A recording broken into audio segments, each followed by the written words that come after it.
it's Kaz here from Everyday Property Investing, and in this video today I want to talk to you about why you can't invest in property.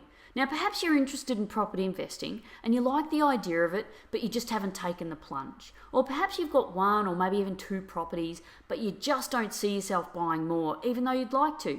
When I speak to people in this situation, the reasons why they haven't invested can usually be tracked back to just a few common themes.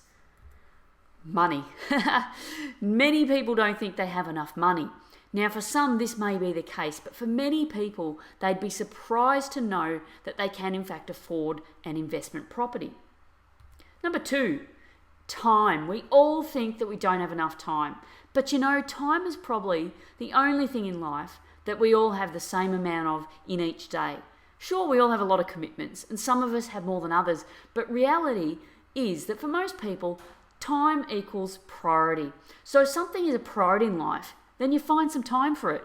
And really, investing in property doesn't necessarily need to take up a lot of your time. This one for me, I think, is a bit of an excuse. The next one is knowledge and experience. Many people think that they don't have enough knowledge or experience, and sure, this may be the case. We looked at increasing our knowledge and experience back in video 1 of this series, and we talked about different ways of doing that.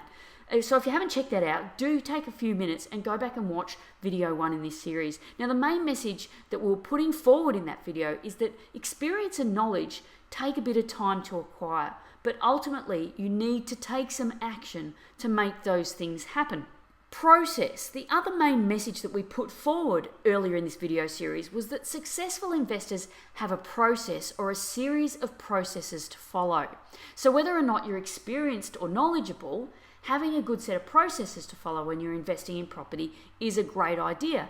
And we strongly encourage the use of checklists for your property investing for a number of reasons.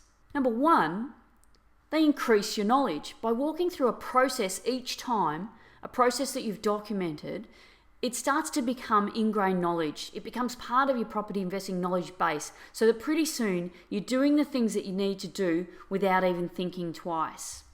Number two, they save you time. Having a process laid out in front of you every time you need it saves you time reinventing it and potentially omitting important parts every time you go through the process. And we certainly hope that going through the process of purchasing investment property becomes a frequent occurrence for you.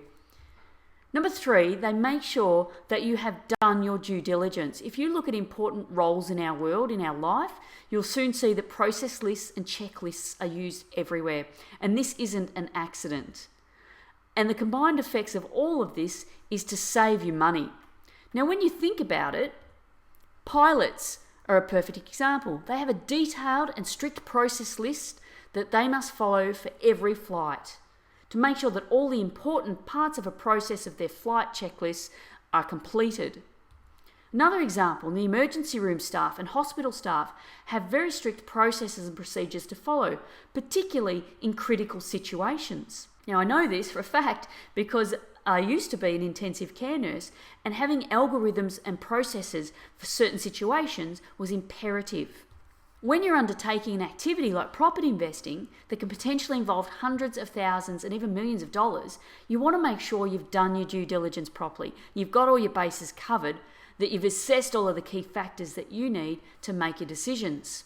Having checklists in place can save you money and even make you money, because they mean better analysis, better research, better purchasing, and better management.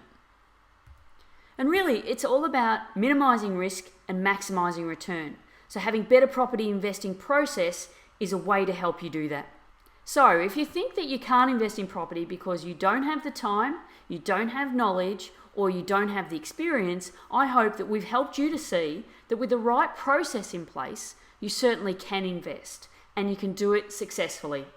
Hope you've enjoyed this video. We'll see you in the next one.